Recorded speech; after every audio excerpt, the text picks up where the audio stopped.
Hello, ladies and gentlemen, boys and girls, people of all ages, sexualities, and identities, and welcome back to another book review. But this is not just any book review, of course, this is going to be a double whammy. Yeah, it's going to be a double whammy. It's going to be a double whammy indeed, because this is going to be a book slash film review. But first, let's start with the obvious, which is the book.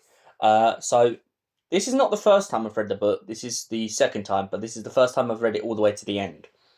The thing I like from the very start of the get-go of this book is I like the idea that we get introduced to Thomas, and then we get introduced to the Gladers. It's been 2 years, and all these boys have basically been trapped inside this giant maze. And of course, they've had to survive. They've had to learn to adapt. But when Thomas arrives, one rule, same as the film, you do not go into the maze. First difference, though, I've noticed straight away from the get-go, is the maze seems to have a cliff. And they joke in the beginning of this that if you break their rules, they'll chuck you off the cliff. If you're rude, they'll chuck you off the cliff. If you do anything, pretty much, that's against their, code, you're going to be off that cliff. Also, second difference, in this book, Thomas doesn't run. He doesn't run at all. He literally thinks about running, but he's too scared. He's like, not to put a finer point, but he's wetting himself at this point. He's come out of a box. He's got all these lads who have been watching him. He has no clue who any of them are. And he gets introduced to this guy called Newt, then Chuck, then Albie, and they all start to tell him about the fact that the only people who go out into the maze are runners. Now, from the get-go, Thomas starts to get obsessed with the runners, same as in the film. He constantly goes on about it, but after being scared to death, after bumping into Ben in a shack where Ben is going through the changing, he constantly starts to rethink himself through it. Newt and Chuck and that kind of introduce him to all the different jobs in the Glade, the slicers, the farmers, anyone who works with food and such. But Thomas very quickly gets bored of this, and he can't stand the idea of being left in one place. Nightfall starts to come, and Albie and Mino are out in a maze because Mino has said he's found a dead Griever. Turns out the Griever wasn't dead. Albie gets stung. Same as the principal in the film, Thomas runs out into the maze. He tries to help Albie and Mino. When they get out there, Mino absolutely has a mental breakdown, causing Thomas to have to put Albie up in a branch and hide from the Grievers. The next day, they manage to get away from the Grievers and go back into the Glade. Upon doing this, it turns out that Albie has gotten a bunch of his memories back. But to make matters worse, it turns out that the box is coming back up just after one day. Trina is introduced, but before her, Thomas is shown to a box in the corner of the maze, in which every time he keeps bringing up that he wants to be a runner, Newt tries to scare him into not becoming a runner by pointing out to him what the Grievers look like. Thomas is horrified by once he starts to see what the Grievers look like, and of course, kind of starts to rethink his idea. Well, until Trina turns up. Trina turns up and is in a coma for a very long time. Thomas goes round the maze with Mino after being elected as a maze runner. Upon going through all the sections in the maze, Mino and Thomas keep trying to find exits, only to find that they can't seem to find any exits. Eventually, in this book, they do find an exit, which is a cliff with a mysterious, invisible hole that all the Grievers seem to be coming from. The sky turns grey, and everything starts to go wrong. Trina admits to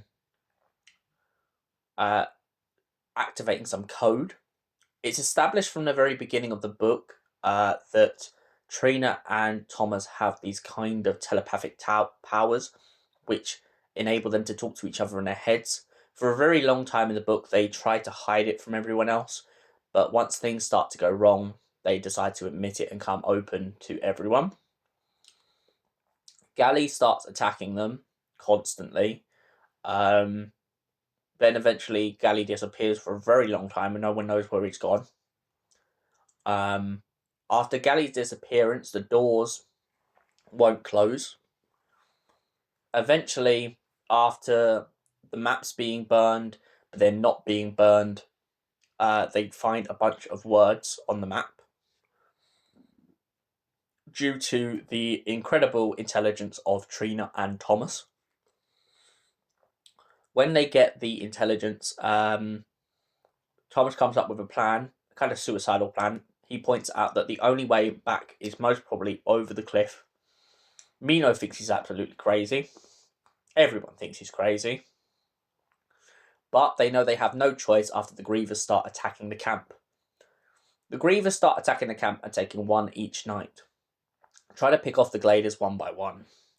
Thomas's solution is that they go to the cliff, go off the cliff, go into this hole, and hopefully find a way out. When they get close enough to the cliff, all the Grievers are waiting for them because of the beetle blades, which I should have mentioned earlier. Beetle blades are like these little metal robots that the creators have been sticking in the maze to watch the Gliders. The beetle blades have informed the Grievers, and Thomas finds himself in a bit of a sticky situation along with all the Gliders who have agreed to escape the maze. Albie decides to sacrifice himself. Rest in peace, Albie. Albie decides to walk off the cliff towards the Grievers and lets the Grievers basically tear him to shreds, which is really, really brutal. All the other boys take this as a hint to start attacking the Grievers. The Grievers start fighting back. 20 of the boys are lost in the fight. The other half manage to survive. Thomas and Trina end up in the hole with Chuck. Chuck figures out the last part of the code when Trina can't seem to get the doors open.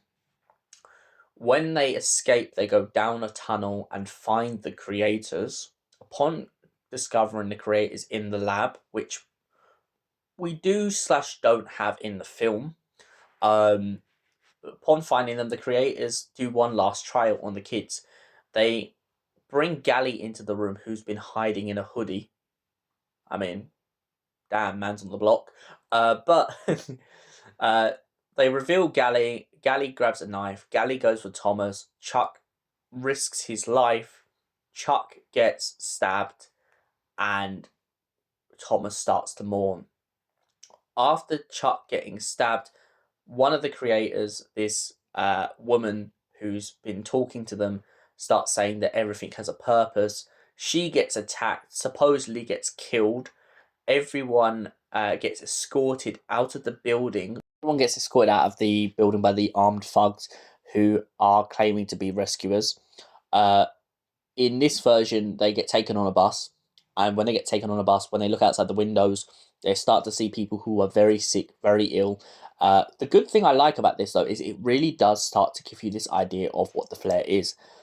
They explain the flare, they explain the idea that the world has basically been ravaged by this massive storm of fire, and that the world is nothing like it used to be.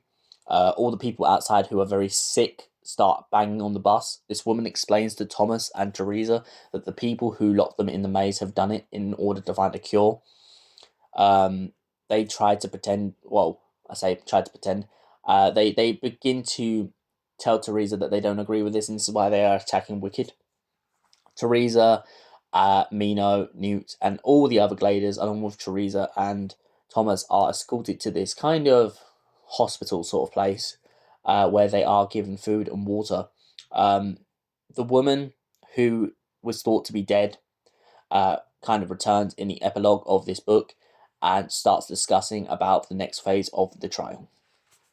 So now to discuss the film. So this film is very similar to the book, but with some very major differences. The film starts off with him coming out of the box. Then he runs, so they all call him a runner. So they all kind of have this kind of hint in the beginning that he's going to become a runner. Um, he then starts getting shown around the glade by Albie. Albie starts pointing out to him that his curiosity is going to get him in trouble, so he should really keep it to himself. Um, Same sort of thing as I said earlier. Thomas runs into the maze. Albie gets stung. Albie, in this version in the film though, they don't have the serum for the changing. The changing goes on, and most people who get changed end up getting put in the maze. As for Ben, who attacks Thomas, this also happens in the book. But then we go on to a lot of other things, which doesn't happen in the book. So, for instance, Thomas, Frypan, Winston, and Newt all go out into the maze after killing the Griever. They go out and basically pull this thing out of the Griever, which Thomas has a feeling may end up being part of their end goal. Teresa comes up from the box. She starts chucking stuff at the boys because the only person she believes she can trust is Thomas. Um, After going through the changing, Albie survives with the serum that Teresa has in her pocket. Convenient.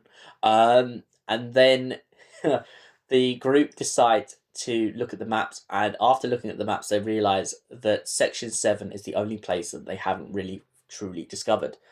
The Griever hole still exists in this, but instead of being on the edge of a cliff, it turns out that it's in this Section 7, which is like this big open space.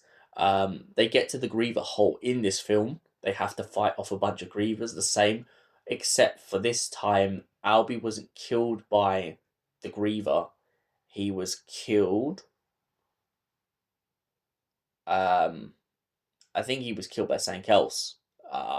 Sorry, I completely blanked on that, but I know he doesn't sacrifice himself the same way as he did in the book. They have managed to get through. Gally and a bunch of other people are taken in the film. A lot of them go missing. Gally turns up once again, similar to the book, but this time, rather than stabbing Chuck, just to kind of put the wound in there even deeper, they shoot Chuck. All the creators are thought to be dead when they escape the maze, and it comes to this point where Thomas and the group are completely confused.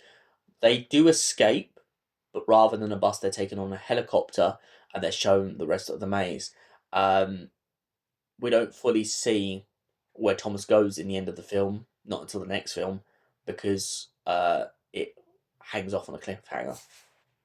I've roughly summarized the whole Maze Runner first book slash film.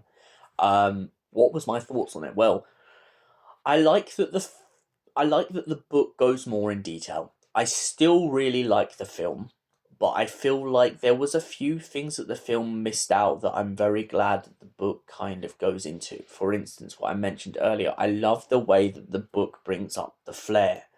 There's a lot of memory points that are brought up in the film, but they're not really directly linked to this idea of what's happened to the world. All we know is that a lot of mumbling goes on in the film, and they start saying you don't want to go back to the world that you left behind. Um, Chuck, good point I should have brought up earlier. Chuck starts going on about his mum. This happens both in the film and in the book. But overall, as I said, I think it's a very solid story. I love the idea of people being trapped in a place. I also like the idea that in the book, Thomas starts to wonder whether they're all prisoners, whether they're ex-cons or anything like that. Newt quickly dismisses the idea, but Thomas has a very good point. If they'd done a crime so severe that they had been memory wiped, they would never know. And for that reason, I give The Maze Runner a solid 9 out of 10. It's a great start. It's a great start to this Maze Runner franchise. Thank you for watching, and we will see you in the next book slash film review. That's for these Maze Runner ones, of course. Goodbye.